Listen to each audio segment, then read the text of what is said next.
El origen de la sociología se debe a 5 grandes factores. El primero y principal es la revolución industrial. Esto que ocasionó básicamente en el sistema feudal la gente dependía completamente de las economías agrarias y lo que puedan hacer del campo.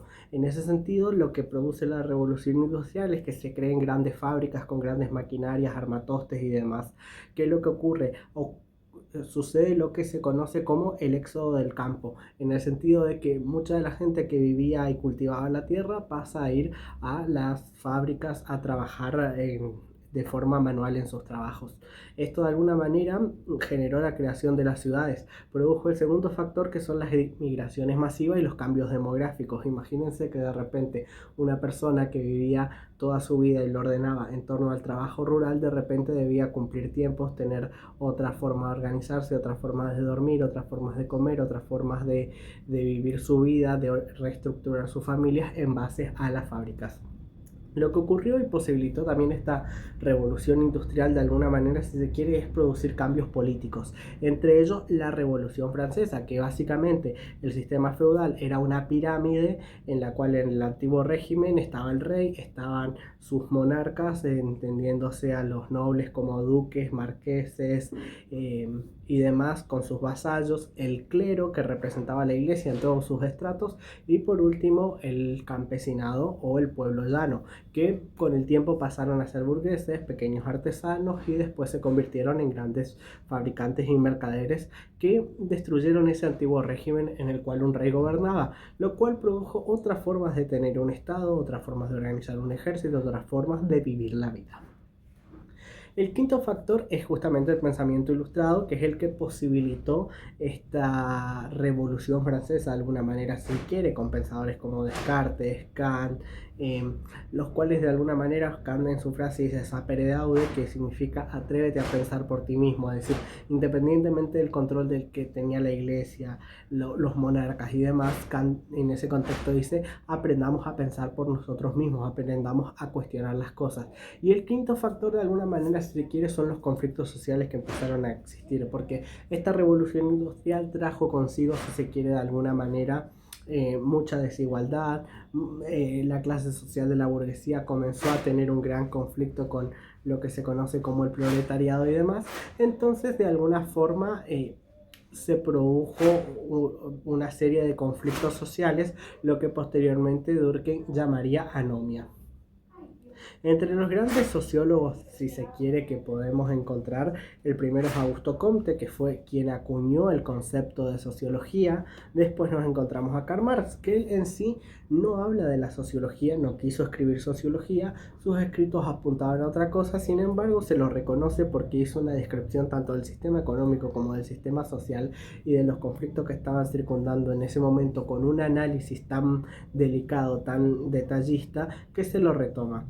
Después nos encontramos con Emil Durkheim, que básicamente fue el que incorpora todo el método científico a la sociología. Y finalizamos con Weber, que es uno de los autores que nos habla de la acción social y el razonamiento.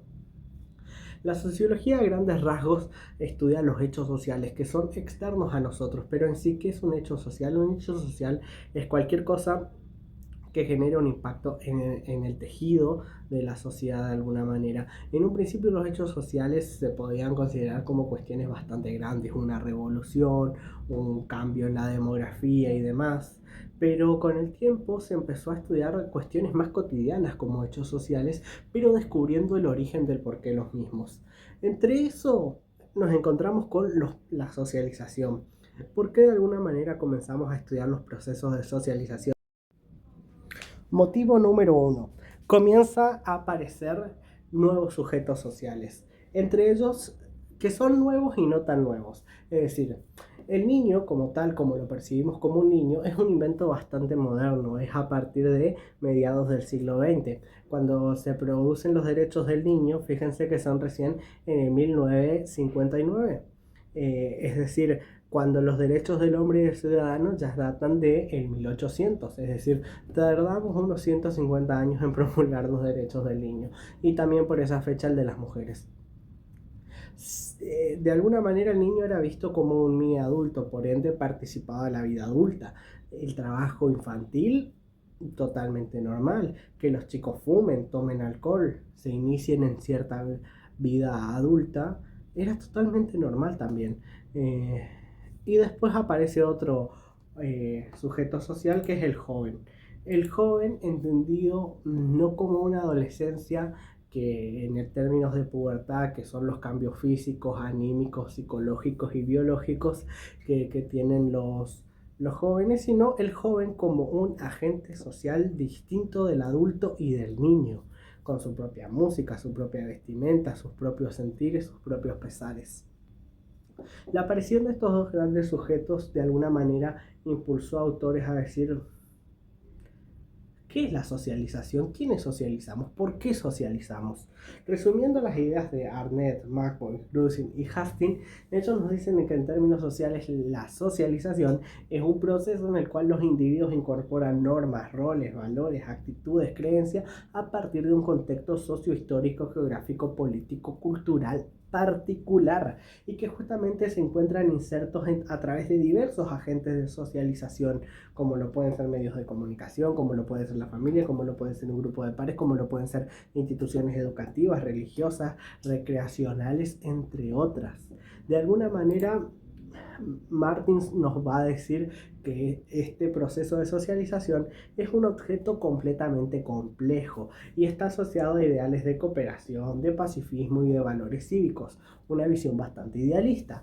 Banderstreiter nos va a decir que la socialización es más algo funcional, es una función a través de las cuales distintos agentes, como esto que ya les nombré, que eran la familia, el sistema educativo y demás, incorporan o mantienen un consenso valorativo para evitar que se desintegre la sociedad. Y hasta cierto punto algo de razón tiene, es decir, imaginémonos nuestras sociedades si no existieran las familias, independientemente de si son familias ensambladas, no tradicionales, disfuncionales y demás. De alguna manera están dando una contención fuerte a la sociedad. Imaginémonos una sociedad argentina sin escuelas públicas. De alguna manera, más allá de toda crítica que se le pueda hacer al sistema educativo o al tejido social de cómo percibe el sistema educativo, siguen siendo una trinchera que evita la desintegración de la sociedad.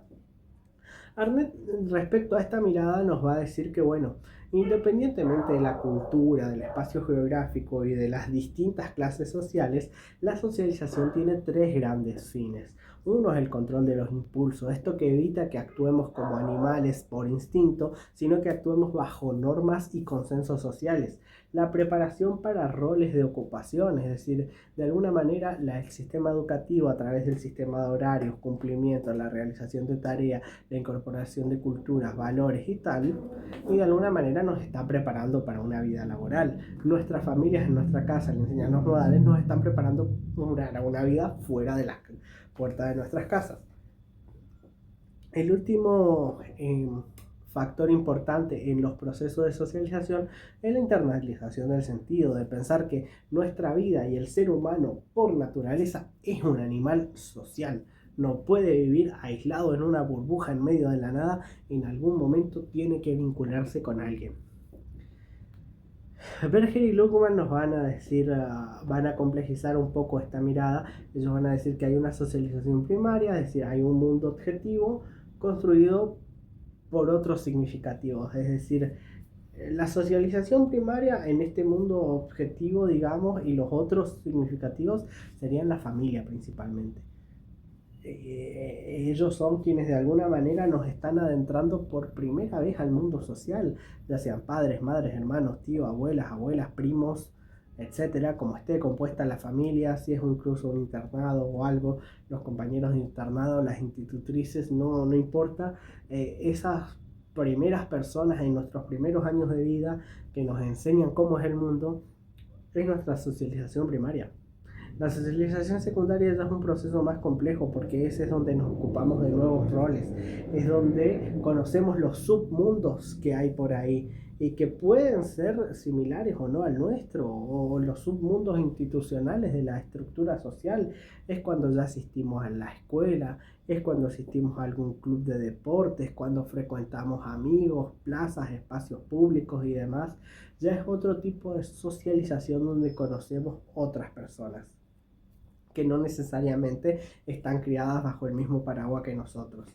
Berger y Luhmann después nos van a decir que hay una resocialización que implica cuando estamos en una discoherencia o una disconcordancia respecto a lo que construimos en nuestra realidad y la realidad nueva que se presenta.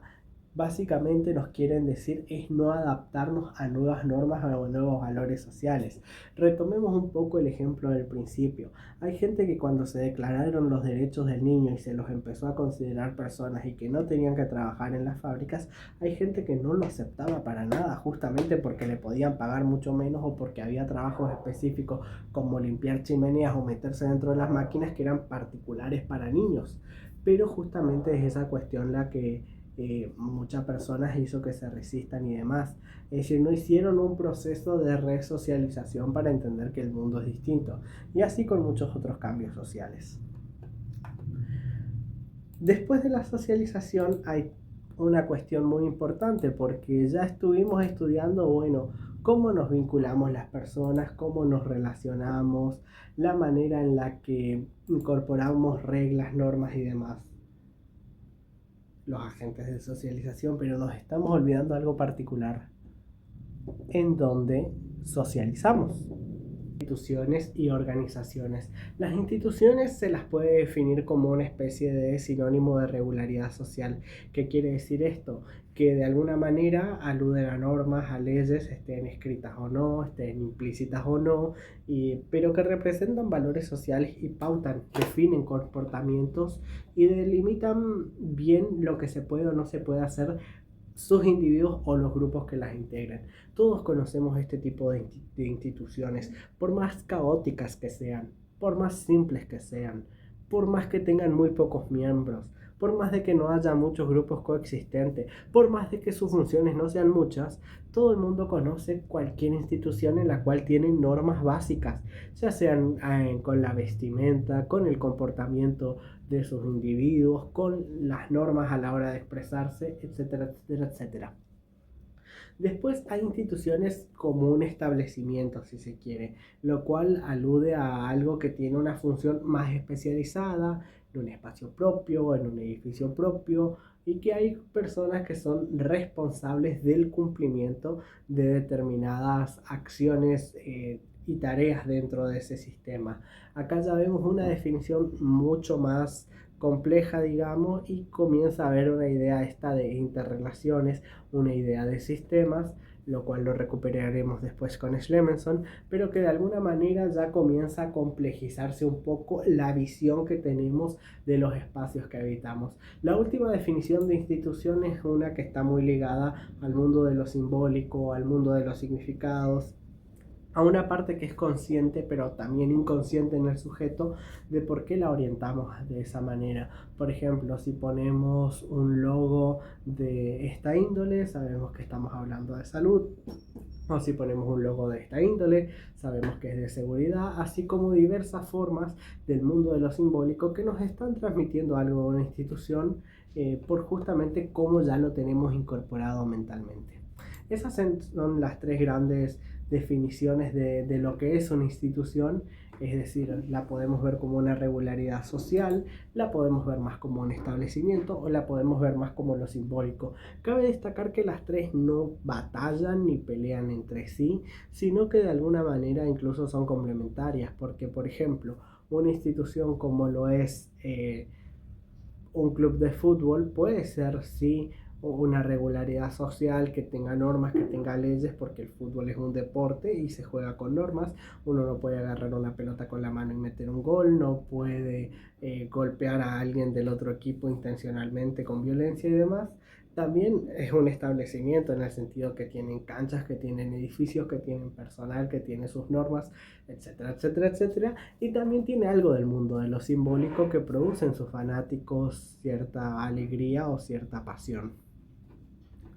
Hasta acá estamos con las instituciones, pero ¿qué pasa con las organizaciones? Instituciones y organizaciones hay dos tipos principales y fundamentales, que por un lado está Goffman y por otro lado está Michel Foucault. Ambos estudian instituciones cerradas o totales o disciplinarias, pero están describiendo un mismo proceso. Goffman tiene una particularidad que él dice: las instituciones son como un teatro. Lo que pasa hacia el frente es algo disfrazado, teatralizado, actuado muchas veces. Y lo que está ocurriendo detrás, las manifestaciones en tanto la oscuridad de lo que se desvanece en el aire, nos dice en su libro, bueno, eso es lo real de las instituciones. Sin dejar de lado la analogía, sería que muchas veces las instituciones, llámense escuelas, llámese iglesia, llámese Estado, muchas veces hacia afuera dan una imagen o una presentación o una forma de verse, y por detrás son otra cosa o se manejan de otra cosa o hay pormenores que no se saben.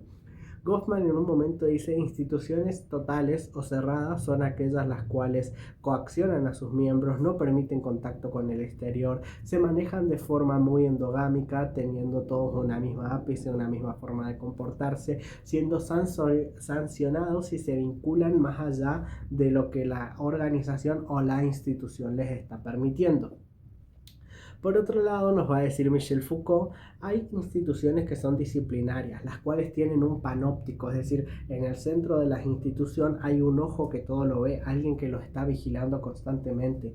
Hoffman de alguna manera nos hablaba del disciplinamiento, del castigo, de la coerción física. Foucault nos dice: no va a ser necesario eso, porque vamos a tener un sistema de vigilancia el cual te va a permitir de alguna manera u otra poder controlar a las personas sin necesidad de recurrir a golpes. En todo caso, él dice, hay un disciplinamiento de los cuerpos, pero que no tiene que ver con un castigo físico, sino que tiene que ver con disposiciones a actuar, con quién deja socializar, por qué y demás. Entre todo este estudio nuevo de las organizaciones que son a raíz del Mayo francés, en el caso de Francia, en el caso de Argentina y Latinoamérica, me arriesgaría a decir, son en base o a raíz al Cordobazo, que fue un hecho social de protestas y demás que empezó a hacer que la gente se preocupe un poco más de, bueno, qué pasa con las organizaciones que tenemos. Y el sociólogo que habla bastante de este tema es Pierre Bourdieu, a través del concepto de los campos sociales, es decir, el campo social para él es un espacio estructurado donde los individuos de alguna manera compiten por recursos de prestigio y poder, y hay distintos campos culturales, artísticos, políticos, científicos, económicos, los cuales cada uno tiene sus propias reglas y jerarquías. Y dentro de cada campo hay posiciones dominantes y subalternos que están en constante pelea por ese poder. Obviamente no son peleas campales ni físicas como la imaginamos, sino más del orden de lo simbólico y lo social. Y ahí Bourdieu nos dice algo muy importante, que es el concepto de hábitus. Hábitus entendido como las estructuras estructurantes que tienden a estructurarse, o de manera más sencilla, son el conjunto de disposiciones que tenemos a actuar y obrar de cierta manera, que las adquirimos con experiencia y educación, que guían nuestro comportamiento sin la necesidad de que sea consciente. Lo hacemos de manera inconsciente y espontánea, en la que los individuos de alguna manera tenemos prácticas las cuales nos determinan qué música escuchamos, qué deporte vemos, qué programas miramos, qué lugares frecuentamos, cuáles bares preferimos, qué restaurantes nos gustan más. De alguna manera son toda la constitución de un hábito muy importante. Bourdieu finaliza un poco con la teoría de los capitales, que él dice, esta idea de Marx es mentira, no existe solamente un capital económico con bienes, dinero y cuestiones materiales, sino que hay un capital cultural que tiene que ver con educación, títulos, conocimientos, competencias, hay un capital simbólico que tiene que ver con el prestigio, el reconocimiento, la legitimidad, y hay un capital social que es el que tiene redes de relaciones y contactos útiles. Y todos estos capitales los tenemos todos en mayor o menor medida. Obviamente hay capitales que de alguna manera nos resultan más útiles en un campo que en otro campo, pero a la larga todas las personas tenemos un poco de cada uno de estos capitales. Posteriormente, como una curiosidad, hay una corriente del feminismo que dice que existe el capital erótico, el cual sería la belleza o lo que se considera belleza en términos hegemónicos, que al igual que el resto de los capitales nos puede ayudar a ascender o a facilitarnos cosas según el campo social en el que estemos.